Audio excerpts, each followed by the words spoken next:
আজকে আমরা বাংলাদেশ ক্রিকেট বোর্ডে যারা পরিচালকরা আছেন, বুলবুল ভাই আছেন, ফারুক ভাই আছেন, সবার সাথে বসেছি।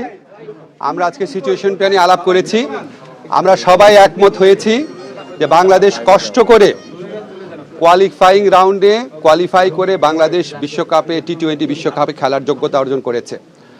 আমরা ক্রীড়া পাগল নেশন, আমরা ক্রিকেট ভক্ত নেশন, আমরা অবশ্যই খেলতে চাই।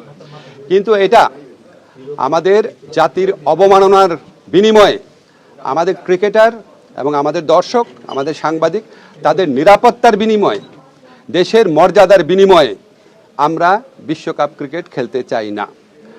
আজকে আমরা আইসিসি থেকে যে চিঠিটা পেয়েছি, সেই চিঠিতে পড়ে আমাদের কাছে মনে হয়েছে ভারতে যে প্রচণ্ড একটা নিরাপত্তা ইস্যু তৈরি হয়েছে বাংলাদেশি ক্রিকেটারদের জন্য, সেটা তারা রিয়ালাইজ করতে সক্ষম হয় নাই। এবং আমার কাছে মনে হয়েছে এটা নিরাপত্তা ইস্যু শুধু না, এটা জাতীয় অবমাননা ইস্যু। যাই হোক, আমরা নিরাপত্তা ইস্যুটাকেই মুখ্য করে দেখছি, যেখানে ভারতের ক্রিকেট কন্ট্রোল বোর্ড নিজেরাই বলছে কলকাতা টিমকে যে এই প্লেয়ারকে নিরাপত্তা দেওয়া যাচ্ছে না, ওনাকে তোমার টিম থেকে বাদ দাও। এটাই তো একটা ট্যাসিড রেকগনিশন যে ভারতে নিরাপদে খেলার মতো পরিস্থিতি নাই। আমরা ভারতের যে বিগার পিকচার আছে, সাম্প্রদায়িক পরিস্থিতি, সেটা নিয়ে কিছু বলতে চাচ্ছি না, কিন্তু আমাদের ক্রিকেটারদের নিরাপত্তা, বাংলাদেশের নিরাপত্তা, বাংলাদেশের মর্যাদা, এটার প্রশ্নে আমরা কোনো আপোষ করব না। আমরা ক্রিকেট খেলতে চাই, আমরা বিশ্বকাপ খেলতে চাই, এবং এটা আমরা আরেকটা যে আয়োজক দেশ আছে শ্রীলঙ্কা, সেখানে খেলতে চাই। এই পজিশনে আমরা অনর আছি। আমরা কেন এই পজিশনে অনর আছি? আমরা আশা করি আমরা আইসিসিকে বুঝাতে সক্ষম হব, এবং আইসিসি আমাদের যুক্তিগুলো সহৃদয়তার সাথে নিরপেক্ষভাবে বিবেচনা করে আমরা কষ্ট করে যে অর্জনটা করেছি সেই টি-20 বিশ্বকাপে আমাদের খেলার সুযোগ করে দিবে। ধন্যবাদ।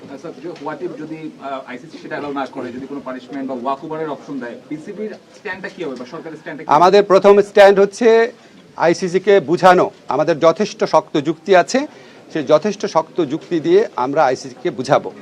আমাদের স্ট্যান্ডের মূল নীতি হচ্ছে বাংলাদেশের নিরাপত্তা, বাংলাদেশের সম্মান আর বাংলাদেশের মর্যাদার প্রশ্নে আমরা আপোষ করব না, কিন্তু আমরা অবশ্যই ক্রিকেট বিশ্বকাপ খেলতে চাই। তারপর পরবর্তী পরিস্থিতি যা হবে সেটা নিয়ে আবার আমরা বসে আমরা সিদ্ধান্ত নিব। এখন পর্যন্ত আমরা এই সিদ্ধান্ত খুব ক্লিয়ারলি নিয়েছি যে আমরা আইসিসিকে বুঝাবো যে আমাদের ভারতে খেলার মতো পরিবেশ নাই। আজকে রাত্রে বা কালকে সকালের মধ্যে দেওয়া হবে। আজকে ফেলানী হত্যার 15 বছর। জি, তো আপনি কি মনে করেন যে আমাদের পররাষ্ট্র নীতি আরেকটু স্ট্রং হওয়া উচিত? মানে আমরা অনেক সময় এত লম্বা সময় আপোষ করেছি, জনগণও চাচ্ছে সেটা। আপনারা শোনেন, আমি একটা জিনিস বুঝায় বলি। আমি যখন ঢাকা বিশ্ববিদ্যালয়ের শিক্ষক ছিলাম তখন আমি যে কোনো বিষয়ে মন্তব্য করতাম। সেই জন্য আপনারা আশা করেন কি আমি যে কোনো বিষয়ে মন্তব্য করি, কিন্তু সেই এখতিয়ার যে আমার না, এটা খেয়াল করেন না।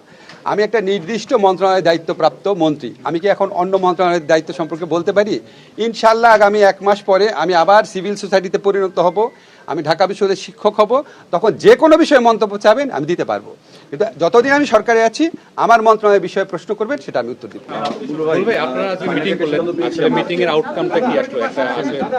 আপনাদেরকে কোনো পরামর্শ দেওয়া হয়েছে কিনা? আপনারা কিভাবে আগাবেন, ভোট কিভাবে আগাবেন? না, দেখেন, আপনারা শুনেছেন যে আমরা আইসিসিকে প্রথমে লিখেছিলাম যে how important is security and safety. আমাদের স্কোপ আছে হচ্ছে খেলোয়াড়দের দেখা, কিন্তু খেলোয়াড়ের বাইরে যে বড় একটা জনগোষ্ঠী আছে, আমাদের সাংবাদিকরা আছেন, আমাদের ক্রিকেট স্পন্সররা আছেন, আমাদের ক্রিকেটের লাভাররা আছেন, অনেক খেলা দেখতে যাবে, সমস্ত সিকিউরিটি তো ক্রিকেট বোর্ডের পক্ষে দেওয়া বা জিজ্ঞেস করা সম্ভব নয়। এই জন্য আমরা সরকারের নির্দেশনা নিচ্ছি, কারণ আপনারা জানেন যে আমাদের যে কোনো বিদেশ ট্রিপে যাওয়ার সময় আমাদের গভর্নমেন্ট অর্ডার লাগে। তো সেই অর্ডারটার পজিশনটা আমরা জানতে এসেছিলাম। আমরা জেনে গিয়েছি যে আমরা সকলে একসাথে এই যে সেফটি এবং সিকিউরিটি যদি ইমপ্রুভ না করে আমরা এই বিশ্বকাপে আমরা ফাইট করে যাব for our rights.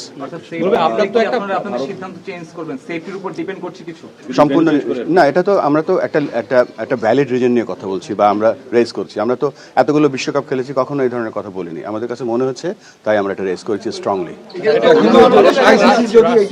আইসিসি যদি বলে যে না আপনাদের এখানেই খেলতে হবে, তখন আসলে আপনারা সিদ্ধান্ত পরিবর্তন করবেন কিনা? না, আইসিসিকে আমরা বোঝাবো, আমাদের মন্ত্রী মহোদয় যেভাবে বলে গেলেন আমরা বোঝাবো। কেননা দেখেন, পূর্বেও কিন্তু সিকিউরিটির কারণে বিভিন্ন এই ধরনের ইভেন্ট হয়েছে, এবং আপনারা জানেন যে হাইব্রিড বিশ্বকাপ যে হচ্ছে সেটার মূল কারণটাই কিন্তু সিকিউরিটি।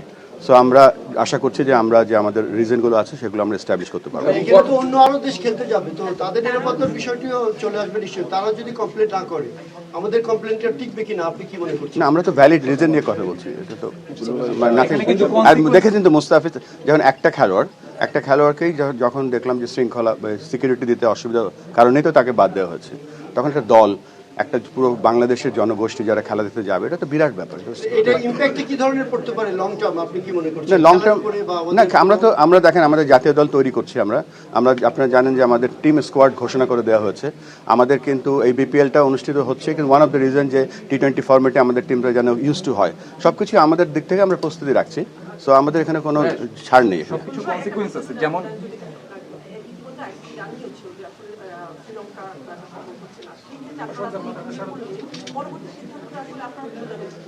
এই যে একটা প্রোপাগান্ডা চলছে যে আইসিসি আমাদেরকে জানিয়েছে শ্রীলঙ্কা খেলা সম্ভব না, এই ধরনের কোনো কথাই হয়নি আমাদের কারোর সাথে। এগুলো ইন্টেনশনালি করা হচ্ছে। আমি জানি না, এটা একটা প্রোপাগান্ডা আমি বলবো, ফলস নিউজ। কেননা এখনো আইসিসির সাথে আমাদের যোগাযোগ হয়েছে একটা, আমরা তাদেরকে জানিয়েছি, তারা আমাদেরকে জানতে চাইছে কি কি ইস্যু, তো আমরা এখন কি কি ইস্যু সেগুলো লিখে পাঠাবো।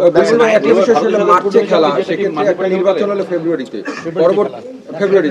পরবর্তী সরকার আসলে এটার কি? আমরা তো স্পোর্টস অর্গানাইজেশন, আমরা ওইভাবে চিন্তা করি। ভাই 1996 যখন খারাপ হয়ে গেল কিনা, এটা তো আইসিসি তো একটা, আপনারা জানেন যে আইসিসি, ফিফা, ওয়ার্ল্ড টেনিস, এটা হচ্ছে একটা ওয়ার্ল্ড অর্গানাইজেশন, এবং তাদেরকে আমরা আমাদের যে রিজনগুলো আছে, কারণগুলো আমরা বোঝানোর চেষ্টা করব। Thank you. 96 বিশ্বকাপে অস্ট্রেলিয়া শ্রীলঙ্কা যখন যায় না, তখন একটা কনসিকুয়েন্স ফেস করছে। বাংলাদেশ যদি না যায়, তার মানে হচ্ছে বিশ্বকাপে বাংলাদেশের পার্টিসিপেট হবে না, যেহেতু আদার কোনো ভেন্যুতে ম্যাচ নাই। সো বিসিবি কি সেটাও কনসিডার করবে? বিসিবি সেটাও কনসিডার করবে। যখন চ্যাম্পিয়ন্স ট্রফি হয়েছিল তখন ইন্ডিয়া পাকিস্তানে যায়নি, এবং পাকিস্তানও কিন্তু গত কয়েকটা বিশ্বকাপ খেলতে ইন্ডিয়াতে আসেনি। সো আমরাও আশা করছি যে আমরা একটা সঠিক অ্যান্সার পাবো। আমি একটু সহজ করে দিই আপনাকে, যদি এরকম হয় ভারতে না যাওয়ার বিনিময়ে যদি বিশ্বকাপ কনসিডার করতে হয়, কম্প্রোমাইজ করতে হয়, সিচুয়েশন আমাদেরকে বলবে, আমরা আমাদের ব্যাপারে অনড়। Thank you. সব ধরনের খেলার খবর পেতে সাবস্ক্রাইব করুন, সঙ্গে থাকুন খেলার পাতার।